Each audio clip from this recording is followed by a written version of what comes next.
হাদিসের মধ্যে আছে, হাসরের ময়দানে আল্লাহ তাআলা বহু বান্দাকে এই রিয়া মানে লোক দেখানো আমলের কারণে বলবে, ইযহাবু ইলাল্লাযীনা কুনতুম তুরাউনা ফিদ দুনিয়া, দুনিয়াতে যাদেরকে দেখাবার জন্য করেছিলে এখন তারা হাসরের মাঠে আছে, হ্যাঁ তুমি তাদের কাছে যাও, ফানদুরু হাল ইনদাকুম জাযাউন, গিয়ে দেখো তাদের কাছ থেকে কোনো বিনিময় পাও কিনা। তুমি যাদেরকে দেখাইবার জন্য করছিলা তারা আছে এখন হাসরের মাঠে, যাও ওদের কাছে গিয়ে তোমার কর্মের বিনিময় যাদেরকে দেখাইবার জন্য করছিলা ওদের থেকে নাও, আমার থেকে নিবা কেন? আমার জন্য তো করো নাই। বুঝছেন নি ফেসটাম নেই তো আল্লাহ তাআলা যদি প্রত্যাখ্যান করে তো কে বিনিময় দিবে? কঠিন ব্যাপার এটা। কোরআন শরীফে আছে স্পষ্ট, আল্লাহ তাআলা বলছেন, ওয়ালা ইউশরিক বিইবাদাতি রাব্বিহি আহাদা, আমি আল্লাহর কোন ইবাদতের মধ্যে সামান্যতম কাউকে অংশীদার বানানো যাবে না, বানানো যাবে। একটা মাহফিল করমু এরুম বক্তা আনমু, দরকার হলে হেলিকপ্টার দিয়া দেখাইয়া সারুন, যদি বাপের বেড়া হইয়া থাকে, হ্যাঁ তো দেখাইলেন আর বাপের বেড়াও হইলেন আমরা, সবই ঠিক আছে। তারপরে বুঝেন না আমার কথা, 30 লাখ টাকা খরচ হইল, একবারে দেশ চুক্তি, মানুষ লাড়া খাইলো, সারা বিশ্ব দেখলো জানলো, তো এরপরে কি? এই মানুষ, এই সমস্ত 800 কোটি মানুষের কাছে কোনো বিনিময় আছে? তাদের তো কোনো যোগ্যতা নাই, তারা তো আমার এই কর্মের কোনো প্রতিদান দিতে পারবে না, তো আমি তাদেরকে দেখাইয়া লাভ হইল কি? এটা বুঝার ব্যাপার। এই জন্য আমার ভাই, আমি জানি ছেলেরা কষ্ট করছে, আমাদের প্রিয় ভাই নাহিদ, আমি মূলত ওই ভাইয়ের অনুরোধে এই ডেট দিছি। তো বাস্তবতা হলো, আপনাদের কাছে এটা বুঝাইতে চাই সবসময়, নওজোয়ান ছেলেদের কাছেও আমার অনুরোধ, ভাই নেক কাজ, এই যে একটা মাহফিলের ইন্তজাম করা, কোরআন সুন্নাহর ইন্তজাম করা, কথা শুনবার, এটা কিন্তু একটা আমল। কি বলেন, এটা একটা নেক আমল না? এটা আল্লাহর জন্য হওয়া চাই। আমি বলবো আল্লাহর জন্য, আপনি শুনবেন আল্লাহর জন্য, আয়োজনকারী আয়োজন করবে আল্লাহর জন্য। আর প্রত্যেকেই মনোযোগ দিলে, আন্তরিকতা নিয়ে শুনলে বরকত হবে। ও বাবা, তোমরা এনে বুট খাইও না,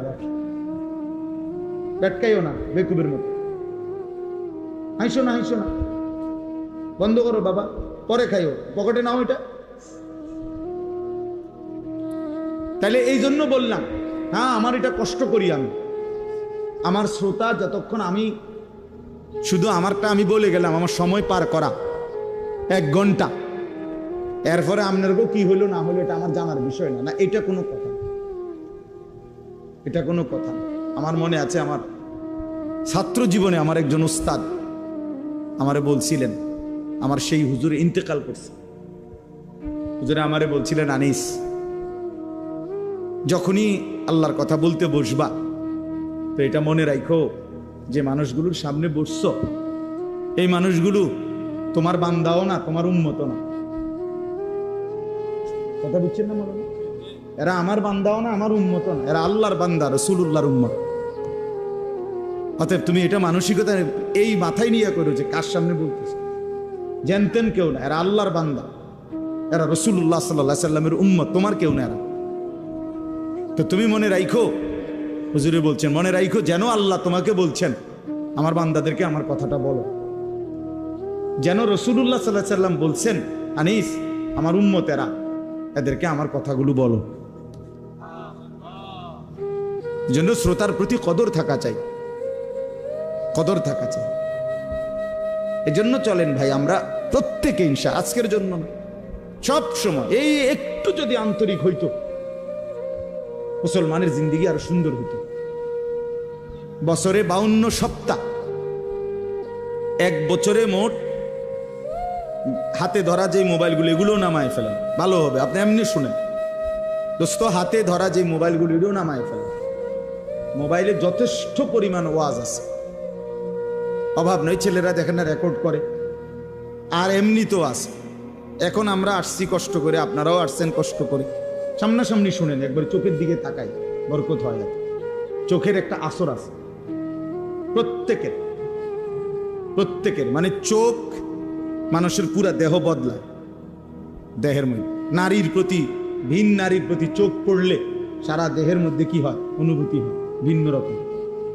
তাই এটা বুঝাই গেল চোখের একটা কি আছে, আসর আছে।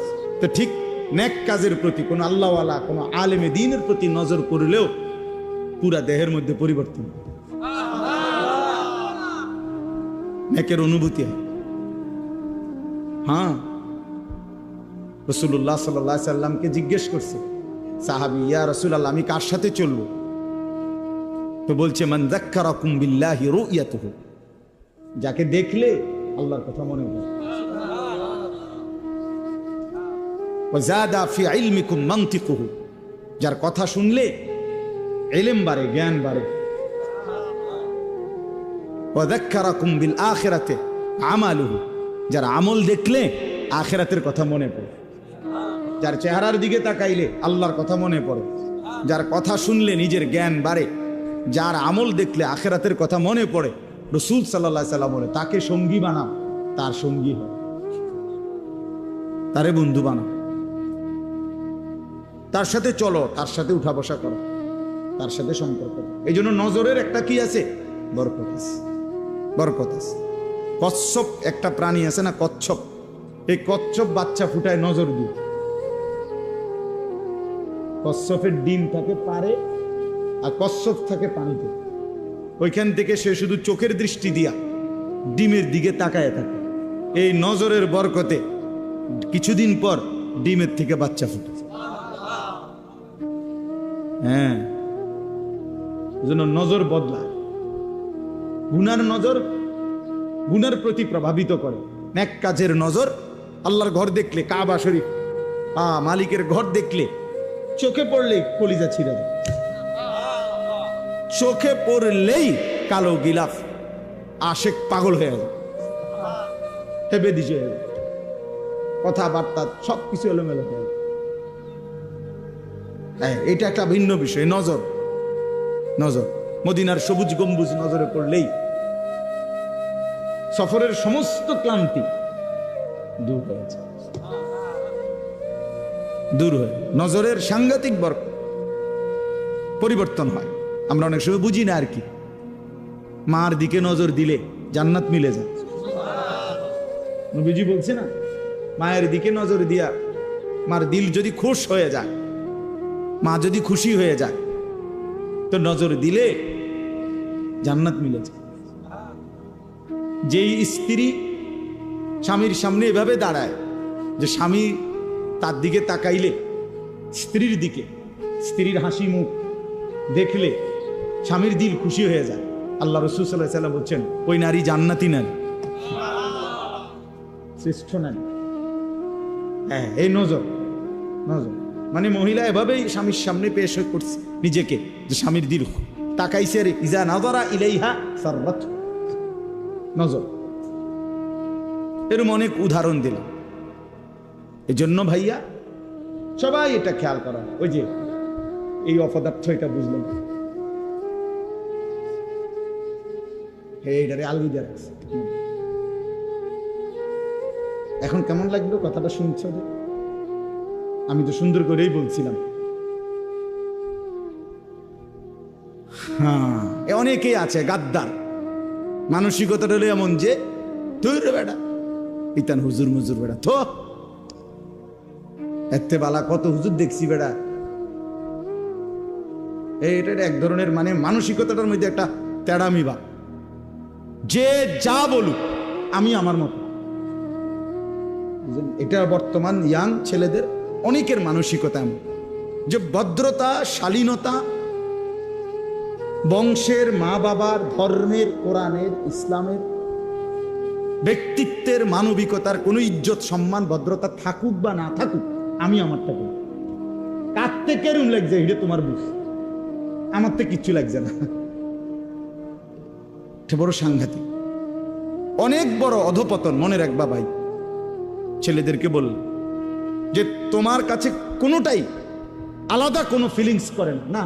এখানে আমার চাচা আছে, বাবা আছে, দাদা আছে, এখানে দাড়িওয়ালা মুরব্বী আছে, ওলামায়ে কেরাম আছে, হ্যাঁ, এটা মাহফিল, না আমি আমার মতো, আমি যেমন আছি তেমনই।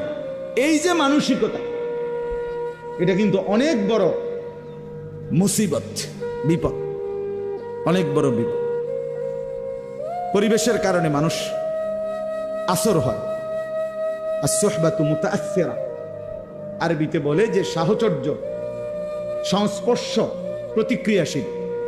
যে জিনিস যার সংস্পর্শ পায়, ছোঁয়া পায়, ওইটার আসর তার মধ্যে আসে। যেমন আতর লাগাইলে বাতাসের মধ্যে অন্যের নাকে যে আতরের ঘ্রাণ লাগে, এটা বাতাসের থেকে লাগে, নাকি এবার গায়ে তো এবার লাগাইছে না, নাক লাগাইছে না।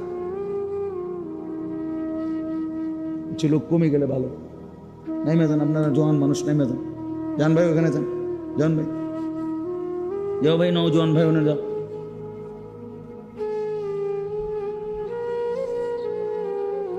তো এই কারণে কোনোখানে পেশাব পায়খানা থাকলে ওইখানের বাতাসেই বোঝা যায় না দুর্গন্ধ, মানে দুর্গন্ধটা লাগছে বাতাস থেকে। এই জন্য দোস্ত আমার, বন্ধু আমার, সাহচর্য, সংস্পর্শ প্রতিক্রিয়াশীল। যে যার সাথে উঠা বসা করে তার আসর তার মধ্যে পড়ে, এটা সত্য কথা, এটাই বাস্তব। প্রত্যেক মানুষকে তার বন্ধু দেখে চিনা যায়। রাসূলুল্লাহ সাল্লাল্লাহু আলাইহি সাল্লাম বলেন, আর রাজুলু আলা দীনি খালিলিহি। নবী সাল্লাল্লাহু আলাইহি সাল্লাম বলেন, প্রত্যেক ব্যক্তি তার বন্ধুর দ্বারা প্রভাবিত হয়, বন্ধুর রঙে রঙিন হয়, বন্ধুর সাজে নিজেকে সাজায়। ফালিয়ানজুর আহাদুকুম মান ইউখালিলু, অতএব তোমরা লক্ষ্য রেখো, নবীজি বলছে, কাকে বন্ধু বানাচ্ছ। মান ইউখালিলু, কাকে খলিল বন্ধু বানাচ্ছ। ও আমার ফ্রেন্ড, তো তারে দেখলে তো বোঝা যায় তুমি কোন ডকে। তার চেহারা, চুল, লেবাস, তার কথাবার্তার ঢং রং দেখলেই আন্দাজ করা যায় তুমি কেমন। বয়স্কদেরকেও চিনা যায়, নওজোয়ানকেও চিনা যায়।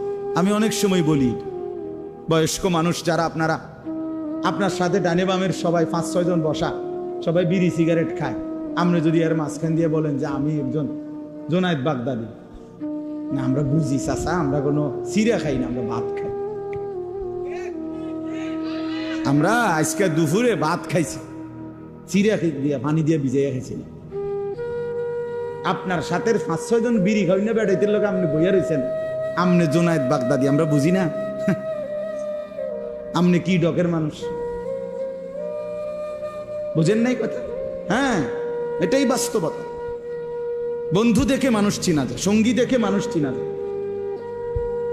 সঙ্গী দেখে মানুষ চিনা যায়। রাসূলুল্লাহ সাল্লাল্লাহু আলাইহি সাল্লাম বলছেন, লা তুসাহিব ইল্লা মুমিনান, মুমিন ছাড়া কাউকে বন্ধু বানাইও না। ওয়ালা ইয়াকুল মালাকা ইল্লা তাকিয়ুন, মুত্তাকি আল্লাহওয়ালা দিনদার ছাড়া নিজের মাল, নিজের সম্পদ মহব্বত ভরে কাউরে খাওয়াইও না। ঠেকাই পয়রা, বিপদে পয়রা,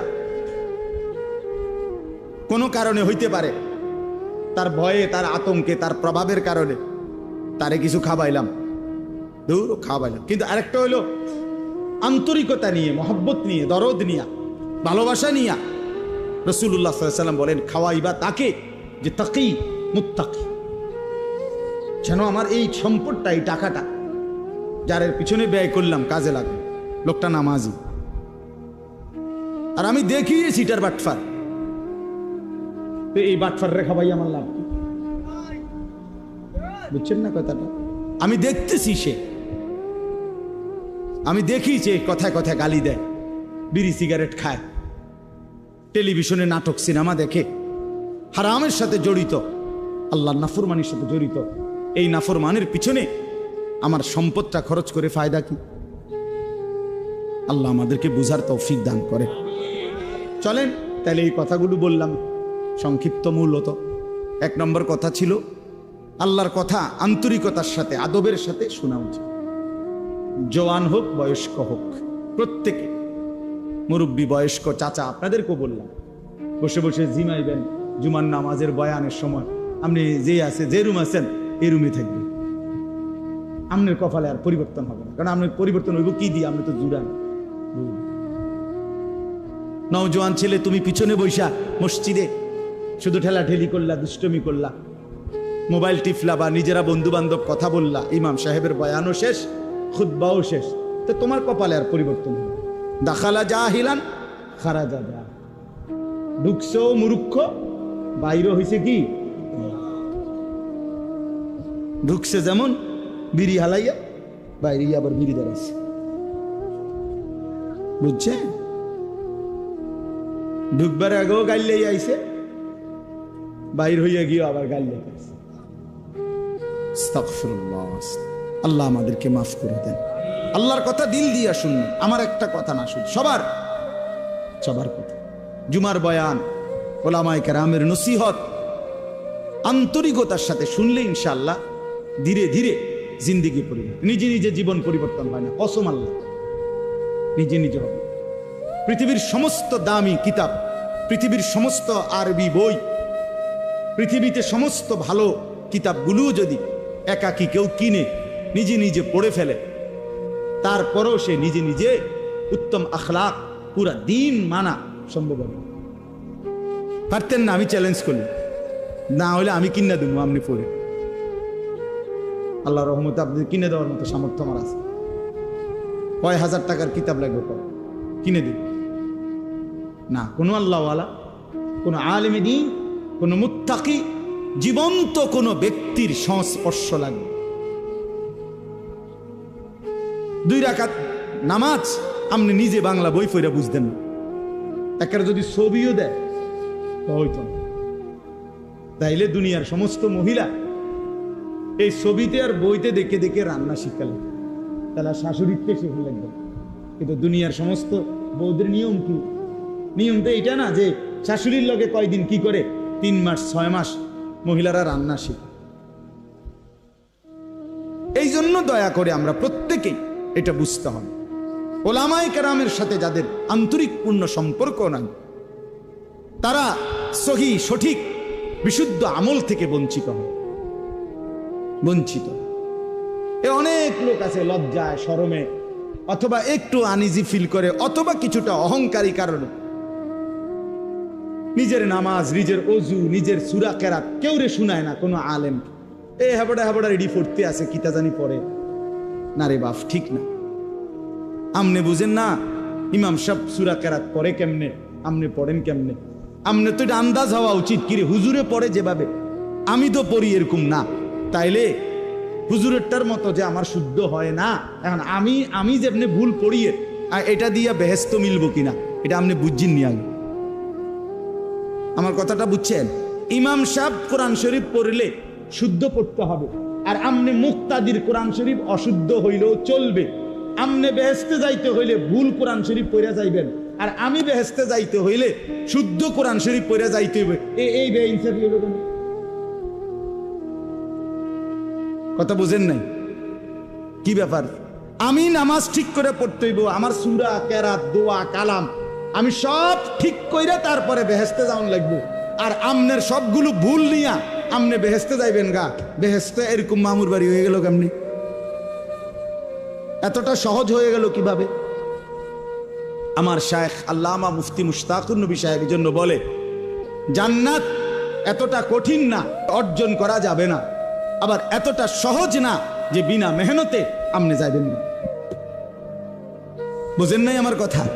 জান্নাত এতটা অসম্ভব নয় যে মেহনত কইরাও আমল করেও জান্নাতে যাওয়া যাবে না, না জান্নাত এত কঠিন না।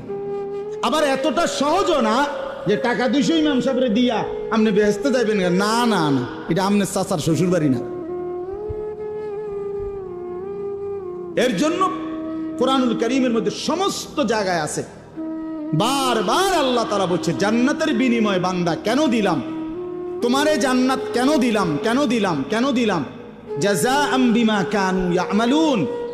আল্লাহ তাআলা বলছে বান্দা তুমি যে সারা জিন্দেগি আমল করেছ সেই আমলের বিনিময়ে জান্নাত দিলাম, আমলের বিনিময়ে দিলাম। জাযাআম বিমা কানু ইয়ামালুন ওয়ালানাজজিয়ান্নাহুম আজরাহুম বিআহসানি মা কানু ইয়ামালুন।